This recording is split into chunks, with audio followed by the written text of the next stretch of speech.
Okay, if you are not aware of the landmark case, the Trayvon Martin, George Zimmerman case, which changed the law in the state of Florida, which now says that you can legally shoot someone and say, I feared for my life. I was scared, and I am standing my ground. This is what happened with George Zimmerman and the teenager Trayvon Martin. So, for those of you who don't know that case, let me fill you in before I talk about what George Zimmerman is now doing again. Talk about insult to injury. That's like somebody shooting you in the foot and then slapping you in the face. Now, what happened back then was Trayvon Martin, a 17-year-old from Miami, had gone up to a different part of Florida to go visit his dad, who had been staying somewhere else, right? So he was walking around this neighborhood, which is not his neighborhood where he was growing up, but it was his parents' neighborhood or his dad's neighborhood. So he's walking around the neighborhood. It's rainy. It's a gloomy day, bad weather as we call it, and rain was coming down, and he had a pullover sweater with a hoodie on it. And he pulled his hoodie up, which is the natural thing to do. If it's raining and you have a hoodie, that's why the hoodie was created on the sweaters, right? So he pulled his hoodie up, and here comes this guy who is now known as George Zimmerman, who was profiling him while following him around in the neighborhood. So Trayvon got scared. He got on the phone and he called a couple of friends and he said, "Hey man, this guy's following me." All this came out in court. We heard all the phone conversations. This guy's following me around. Okay, I'm gonna make a left right here and see if he makes a left too. Then he's definitely following me. And he made a left. And Zimmerman made a left. And he made a right. And Zimmerman made a right. It was established that he was following the teenager, right? Zimmerman then made a phone call to the police department saying, "There's a strange person in our neighborhood. I'm with the neighborhood watch committee, blah, blah, blah." The police said to describe the individual, "I can't see his face. He looks like a black male, but he's wearing a hoodie, tall, blah, blah, blah." Described him. And the police said, "Okay, sir, we're sending units on the way. Stand down." He disobeyed the police order to stand down and followed the teenager anyways.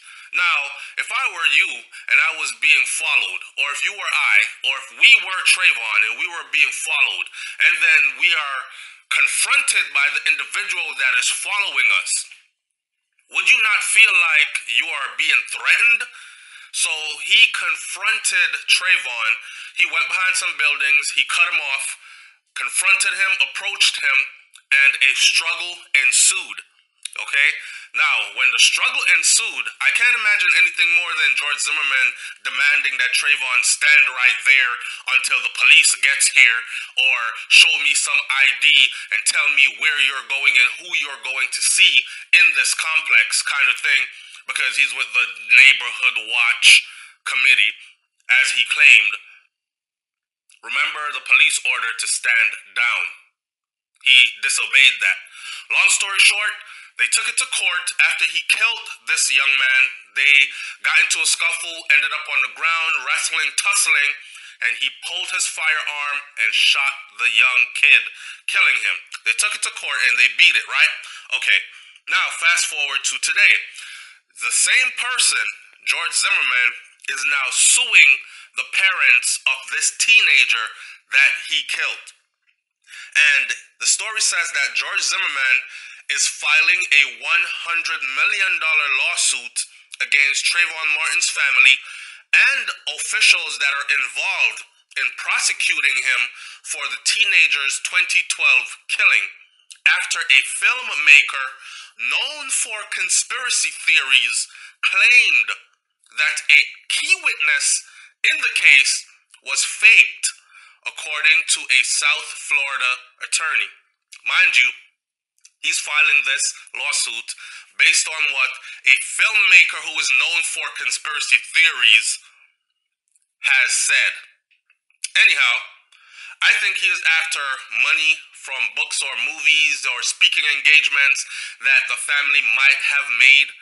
after Trayvon's death, and he feels that he is entitled to, this is narcissistic, he feels that he is entitled to some of whatever income they made from a movie about the child's death, from about a book that might have been written, from any speaking engagement that the mom and dad might have engaged in.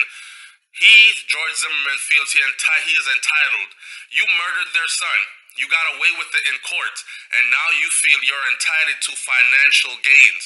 By the way, this guy, George Zimmerman, I don't think he has a job. I don't think he has a career field. He has just made his living off of this whole Trayvon thing. Anyhow, the suit names a slew of defendants, including Trayvon's parents, Sabrina Fulton and Tracy Martin, which is Trayvon Martin's dad. The attorney who represented them after his killing, Benjamin Crump, former Fourth Circuit State Attorney Angela Corey, and two prosecutors who tried Zimmerman for her office, John Guy and Bernie Della Rionda. Zimmerman killed the Miami Gardens 17-year-old inside the retreat at Twin Lakes Community in Sanford, in Florida on February 26th of 2012. Prosecutors said that Zimmerman profiled, pursued, and killed Trayvon Martin after calling the police to report him as a suspicious individual. Zimmerman said that he fired in self-defense after Trayvon attacked him. Now, mind you, there were all this evidence leading up to that so-called attack. On record, he was following Trayvon, and they were able to establish that he was following him, and Trayvon recognized that he was being followed because of the conversation he was having on the phone with a certain individual where he said, yo, I think this guy's following me. I'm scared, man. I don't know who this is.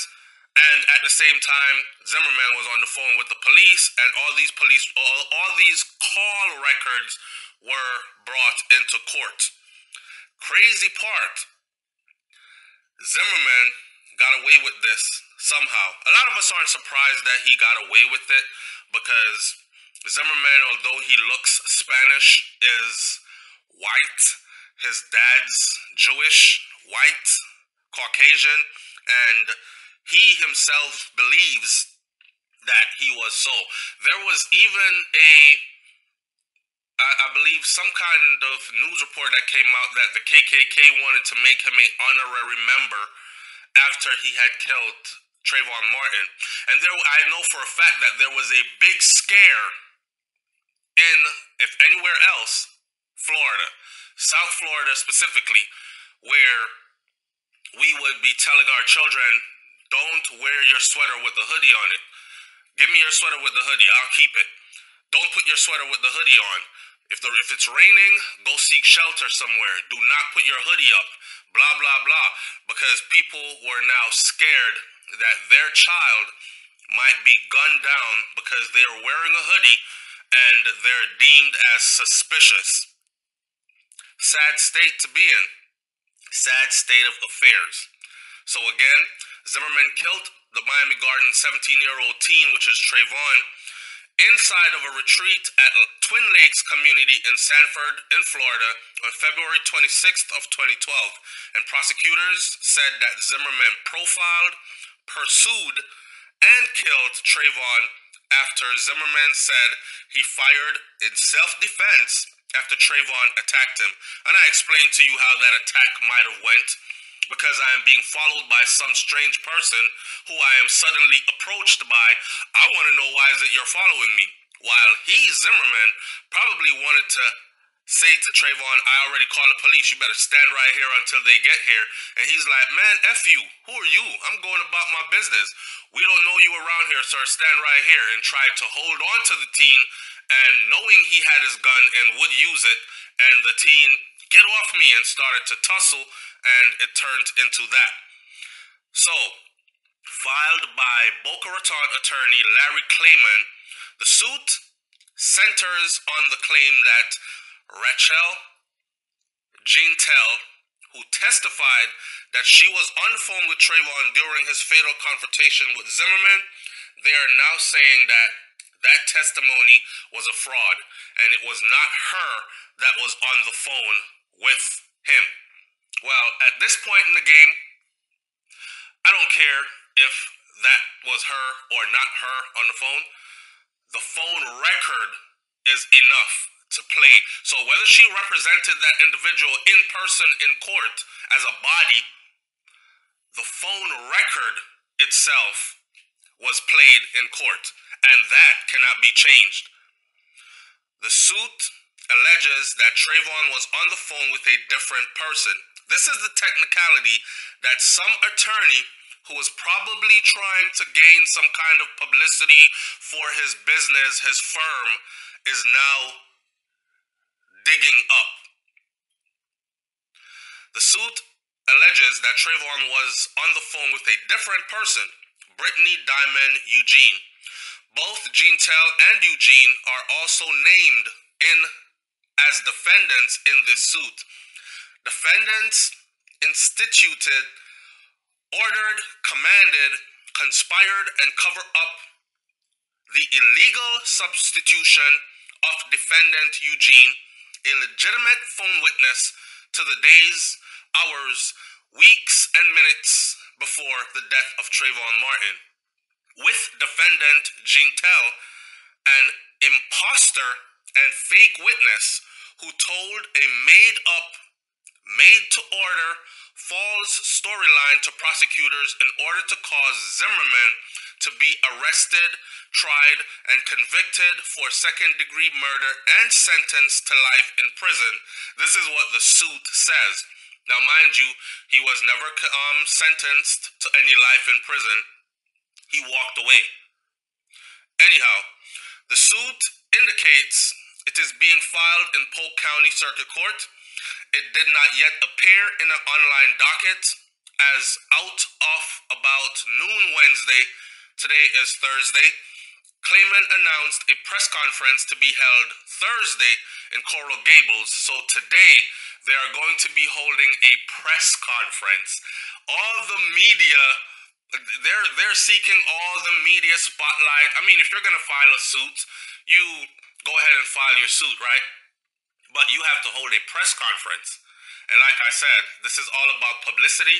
And of course, they're going after whatever little money they can get. And I'm telling you that this is America. So don't be surprised if they actually do get some kind of money. The suit indicates it is being filed in Polk County Circuit Court. It did not appear on any dockets as yet. But today, they're going to hold a press conference. Claimant, which is the lawyer, credited the suit's central claim to a book and film that's titled The Treyvon Hoax. So y'all go watch The Treyvon Hoax, which were published by director Joel Gilbert. Other documentaries by Gilbert include 2012's Dream from My Real Father, based on the unsubstantiated theory that President Barack Obama's father was not Kenyan economist Barack Obama Sr., but rather an American communist. Crump didn't immediately respond to a request for comment. Zimmerman was acquitted of murder in the Treyvon case at trial in 2013 after he murdered the kid in 2012. Now, in closing, I'm going to say this. I think this is also a publicity stunt to actually promote two films. One, The Treyvon Hoax, and two, Dreams from My Real Father, which this idiot goes about making an entire film to discredit Barack Obama's father as being his real father, saying that his actual father is an American communist, blah, blah, blah. He was not born in America, blah, blah, blah, or on American soil, blah, blah, blah.